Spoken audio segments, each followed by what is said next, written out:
Hello again, YouTubers, on SpongeBob 101 back again on the SpongeBob channel with part 50 of our SpongeBob Adventures in a Jam playthrough.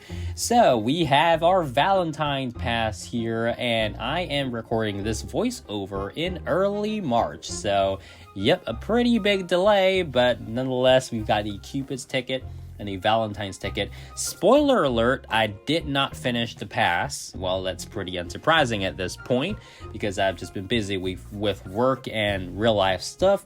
So, yeah.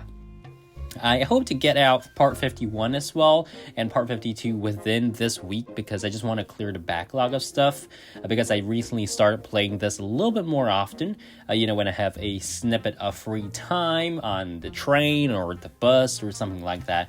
So yeah, this is just giving you guys a look at all the rewards that were available as part of the Valentine's Pass, which strangely enough for me, started on February 15th. So it's a little bit weird, like Valentine's Day was over and then the event started. So I'm not sure if that was a programming error or if it was always intended to go live sometime in Valentine's Day, like maybe 8 p.m. PST or something like that. I don't know. I'm not sure what really goes on behind the scenes. Although, if the developers are watching, I would love to see what goes on behind the scenes in terms of development and all that.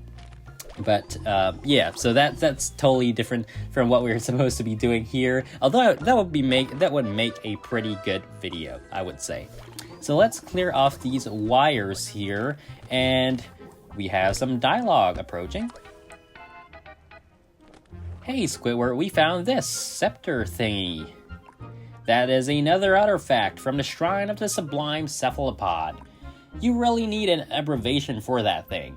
I sure agree. I guess we'll go put it where it belongs. Okay, so that's another quest here. We're going to continue with the statues mayhem thing a little bit later. But first, over back to this statue. Stage 4 out of 7, we are done with the scepter. And at last, his arms are nearly complete again.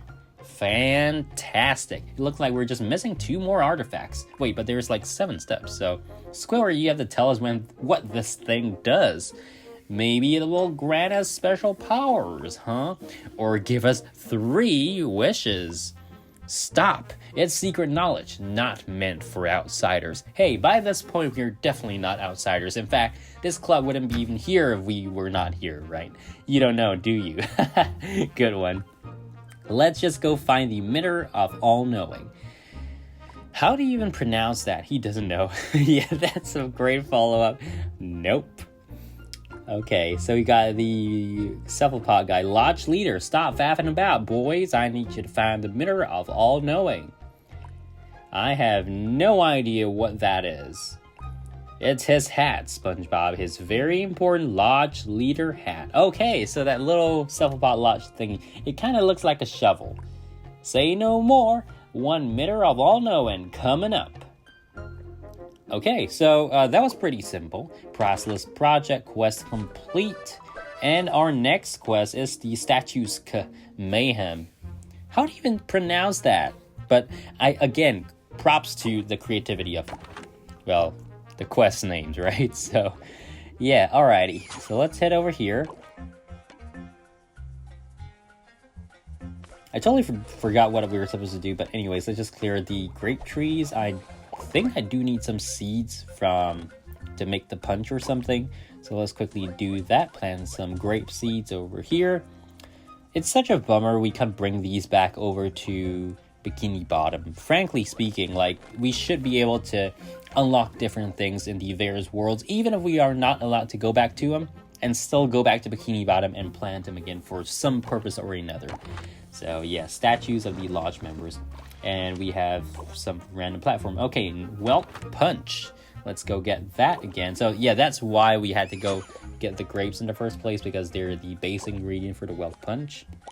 Also, popcorn, which doesn't make any sense why popcorn is an ingredient for Whelp Punch. But it is what it is, right? So, just FYI, this actually took me quite a while. In the meantime, I do want to show you guys that there are a couple more profile photos. I didn't manage to unlock them. There's also some frames. These I did manage to unlock as part of like the Dutchman's Treasure or something. which you'll see, I think, in part 51 or 52. But for now, we're just going to watch this guy stomp on grapes. Just kidding. Okay, so we've got a couple of rewards from the Valentine's Pass that we can claim. So let's take a look at what we have here. We've got 8 of them total, which is pretty good, but nothing too crazy, right? So we've got 25 energy, the jellyfish feed. We've got the exploration points, 3 donuts, 15 exploration points. And over here in the treasure chest, we've got, 2 feed. Okay, that's decent. 400 coins, the 3 like growth spray, and yeah, that's basically it. So far so good, but again, spoiler, I didn't complete this unfortunately, so I didn't manage to get like the final reward. Kind of a bummer. I wish I did, but I was just so busy with other stuff, so yeah. Oh well. Okay, back here in the Cephalopod Lodge outside area, I definitely want to take a look at what these names, what these locations are actually called based on the profile photos like screen there. But anyways, we've got another Whelk Punch, so let's fix that. Pretty cool how you put them on the statue and then they go down. So yeah, really cool stuff. Quest complete. All right, so we've crossed 1 and now we have Peculiar Predicament. So that's the Albino Eel. Oh, from the episode. Okay. Oh, that's pretty funny that they actually incorporated that. Good stuff. So far, I do have to say, it looks like they really thought the storyline through, even though the mechanics are super duper boring. But with all of these references and things from the show that are being incorporated into these zones, yeah, really, so far, very good ideas being used here. Then again, the obstacles are just meant to fill space because the episodes don't give you enough things to basically blanket the whole map with stuff, right? So they have to come up with random other stuff like the Whelk Punch and all that. That's brand new. We've never seen that kind of thing in the show. But it's based on some things that were referenced in the show. For example, the Whelks in Whelk Attack. And then, of course, the Cephalopod Lodge, well, the whole zone, basically, is based on the Cephalopod Lodge episode. So, yeah. We have to get more grapes. Because we just do. We just have to. So let's clear the path over here.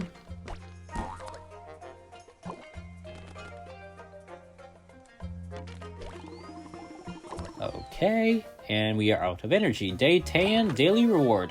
I do want to point out that I will be phasing out that daily reward thing eventually, except for like the main days, 5, 10, 15, 20, just because, well, I mean, there's nothing special about them. I wish the daily rewards were cooler. Okay, so this is something that's relatively new, the TV marathon.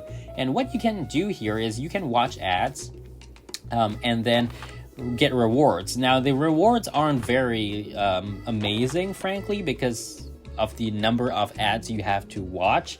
But if that's something you want to do, if you have some free time, go right ahead. You get some okay rewards, but they're not super duper fantastic or anything like that.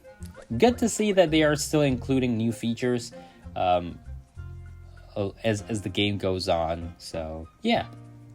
Okay. What do we have to do here? Can we make the Whelk feed? Yes, we can.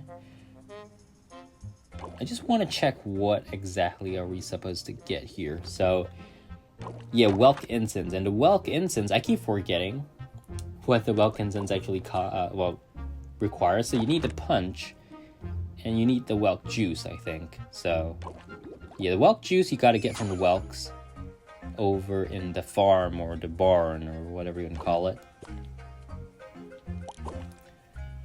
So we need, oh yeah, heartfelt presents. We've got a Valentine's Day special here, so that's pretty cool.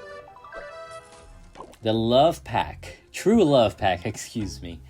So, and again, another advertisement for stuff. But yeah, so coming over here, this is the Valentine's Day present, a heart-shaped, heart-lined frame, or a frame lined with hearts, basically, which is what we're sporting right now.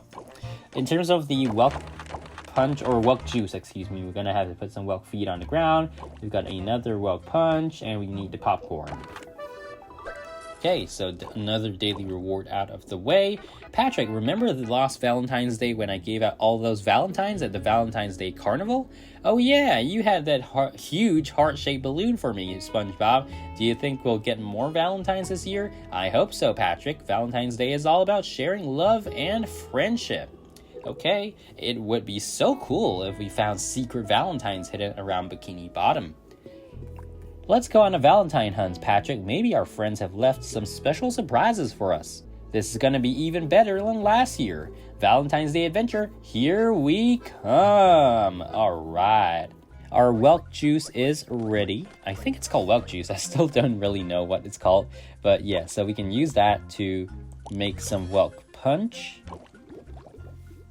And the Welk punch goes into the Welk incense, right? I think so. Probably. Yeah. You know, when things drag on a little too long, I just, don't really remember them. Because there are multiple steps here. Not that I really need to remember them, honestly. We can always just check. But yeah, that is that. And you can see the map here. It's still pretty far out. So we've got a lot of ways to go. Okay, day 13, another gem reward or daily gems. And as you can see, we do have the energy ad prompts on the bottom right of the screen. So I do appreciate that because I've noticed that they actually pop up fairly frequent for me. I'm not sure if they are timed to appear every like 3 or 5 minutes or something like that for gameplay. But regardless, it's pretty helpful, especially when you don't have access to those ad TVs, which also give you 25 energy. So, having these is a more frequent way of watching the ad to get that maximum amount of ad energy. Basically, 25 is usually the highest quantity out of the ad watches. If that makes any sense, I don't know if it makes any sense, but yeah. Energy is everything in this game. If you ask me, what is the most valuable currency, it's definitely energy. You can do without the coins and the gems, but without the energy, you're not getting anywhere. So, yeah. Or at least progressing in the story. If you don't really want to progress in the story, then probably coins and gems are more important. But then again, you still do have to level up. And the only way you can do that is really to go through the story mode. Anyways, that's all for this video, guys. Make sure to subscribe, like, and I'll see you guys again in the next one for more SpongeBob goodness. So yeah, till then, see you guys later. Bye.